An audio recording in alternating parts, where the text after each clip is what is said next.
నేనైతే 7 శనివారాల పూజ చేసుకుంటున్నానండి. 7 శనివారాల పూజ ఎలా చేయాలో కంప్లీట్‌గా నేను ఈ వీడియోలో అయితే పోస్ట్ చేశాను. సింపుల్‌గా చాలా సులభమైన పద్ధతిలో 7 శనివారాల పూజ ఎలా చేయాలో చూపించబోతున్నాను.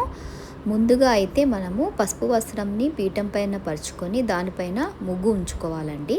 తర్వాత వెంకటేశ్వర స్వామి చిత్రపటానికి మనం బాగా అలంకరించుకోవాలి. అలంకరించుకున్న తర్వాత ఇక్కడ మెయిన్ ఏంటంటే తులసి మాల అండి. తులసి మాల వల్ల అంటే స్వామివారికి తులసి మాల అంటే చాలా ఇష్టం కాబట్టి తులసి మాల ఖచ్చితంగా మీరు స్వామివారికి వెయ్యాలండి. ఈ పూజలో తులసి మాల చాలా కలశ స్థాపన అనేది మీ ఇష్టం అండి. నేనైతే కలశం అయితే ఖచ్చితంగా పెట్టుకుంటాను. కలశ స్థాపన చేయాలా వద్దా అనేది డిపెండింగ్ అపాన్ యూ కంప్లీట్గా. నేనైతే కలశము ముడుపు 2 పెట్టుకుంటాను. కలశ స్థాపన అనేది మీ ఇష్టం అండి. మీరు పెట్టుకోవచ్చు, పెట్టుకోకపోవచ్చు. ముడుపు కూడా మీ ఇష్టమేనండి. సంకల్ప బలం చెప్పుకొని కూడా మీరు పూజ స్టార్ట్ చేసుకోవచ్చు. నేనైతే హిందూ వాహిని అనే ఒక యూట్యూబ్ ఛానల్ ఫాలో అయితే మొత్తం పూజ చేసుకున్నాను. పూజ చేసుకున్న తర్వాత నేను ఒక విషయం చెప్పాలనుకుంటున్నానండి. 7 శనివారాల పూజ చేసే వాళ్ళకి, చేయబోతున్న వాళ్ళకి, మధ్యలో ఉన్న వాళ్ళకి కోరిక తీరలేదని మాత్రం మీరు బాధపడకండి. ఎందుకంటే కొందరికి కోరిక లేటుగా తీరొచ్చు, 7 వారాల తర్వాత తీరొచ్చు, 7 వారాల మధ్యలో తీరొచ్చు, లేకపోతే ఆ 1 ఇయర్లో ఏదైనా మిరాకిల్ జరగచ్చు. ఏదో ఒక రకంగా ఆయన కరుణ, కృప, కటాక్షం మన పైన ఖచ్చితంగా ఉంటుందండి. ఇది నమ్మండి. కొందరు వీడియోలు పెడతారు కదా, మాకైతే ఈ నెక్స్ట్ సెకండ్ వారంలోనే మిరాకిల్స్ జరిగాయి, 2వ వారంలోనే జరిగాయి, 3వ వారంలోనే జరిగాయి అనుకుంటూ పెడతారు. అది వాళ్ళకి జరిగి ఉండొచ్చు కదా, మనకు జరగలేదని మనం అస్సలు బాధపడకండి. మనం పాజిటివ్ థింక్ చేయండి. లైఫ్ అంటే పాజిటివ్గా థింక్ చేయడం అంతే కదండి. ఏముందిలే, నేను స్వామికి ఇష్టంగా పూజ చేసుకుంటున్నాను, కోరిక తీరితేనే నేను చెయ్యాలా, లేకపోతే నేను చెయ్యను అలా అనుకోకండి. చేస్తూనే ఉండండి. ఏదో ఒకరు అది ఖచ్చితంగా మీ కోరిక తీరుతుందండి. నేనైతే ఘంటాపదంగా చెప్పగలను. వేరే వాళ్ళ వీడియోలు చూసి మీరు ప్రొవోక్ అయిపోయి మాకెందుకు తీరట్లేదే స్వామి, మేము ఏం తప్పు చేస్తున్నామని మీరు బాధపడకండి. మీకు ఖచ్చితంగా ఈ 7 వారాలలో తీరకపోయినా కూడా ఖచ్చితంగా తీరుతుందండి. ఇంకా నేనైతే పులిహోర నైవేద్యంగా పెట్టుకుంటున్నాను, కేసరి కూడా నైవేద్యంగా పెడుతున్నానండి. పిండి దీపాలు కూడా ఎలా చేయాలో ఈజీగా చేసే విధానాన్ని నేను లాంగ్ వీడియోలో పోస్ట్ చేశాను, షార్ట్లో కూడా పోస్ట్ చేశానండి. చూడండి, చాలా సులభమైన పద్ధతిలో పిండి దీపాలు ఎలా చేయాలో చెప్పాను. పిండి దీపాలు సులభమైన పద్ధతిలో చేయడం వల్ల మనకి టైం చాలా సేవ్ అయిపోతుంది.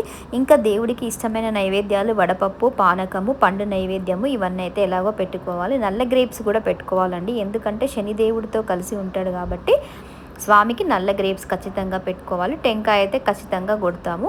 ఇంకా ఈవినింగ్ పూజ అయిపోయిన తర్వాత పిండి దీపాలన్నింటినీ మనం పారే నీళ్ళల్లో కానీ లేకపోతే ఎవరు దొక్కని ప్రదేశంలో కానీ వేయాలి.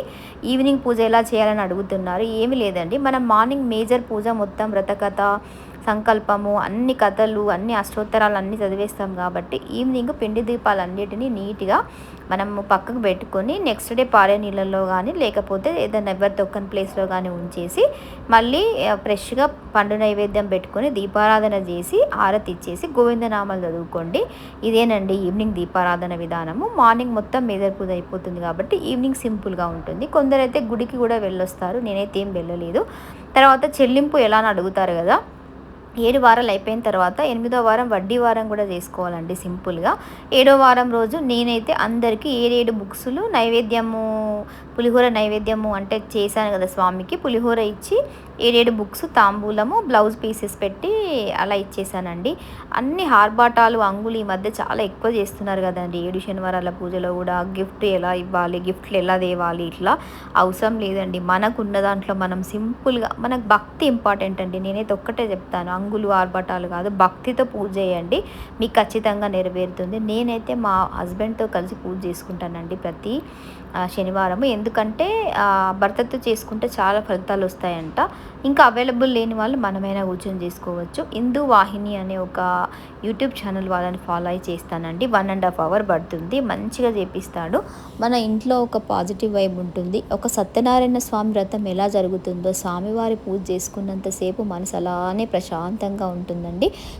చాలా బాగా చెప్తారు. ఇంకా ఎల్లో శారీ కట్టుకుంటాను, మా వారేమో పంచ కట్టుకుంటారు. ఎల్లో శారీ కంపల్సరీ కట్టుకుంటారు. కట్టుకోవాలా అని అంటే అలా లేదు, ఏమీ లేదండి. మంచిది కట్టుకుంటే, బ్లాక్ కూడా మంచిది, శనిదేవుడికి ఇష్టం కాబట్టి. ఏది అవైలబుల్ లేకపోతే నార్మల్గా అయినా చేయొచ్చండి. చెప్పాను కదా, మనకున్న దాంట్లోనే మనం చేసుకోవాలి. మనం దీనికోసం మనం సపరేట్గా ఏమి చేయాల్సిన అవసరం లేదు. దేవుడు ఖచ్చితంగా మనసులో భక్తి ఉండాలి. తులసి మాల చాలు, పండు నైవేద్యం చాలండి. ఇంత ఇప్పుడు నేను చాలా అలంకరించాను, అరే నేను ఇంత అలంకారం చేయగలనా, నేను ఈ పూజ చేయగలనా అని మీకు రావచ్చు. ఇంత అలంకారం చేయమని అంటే స్వామి అలంకార ప్రియుడు కాబట్టి మీకే ఓపిక ఉంటే ఎంతైనా అలంకారం చేయొచ్చండి స్వామికి.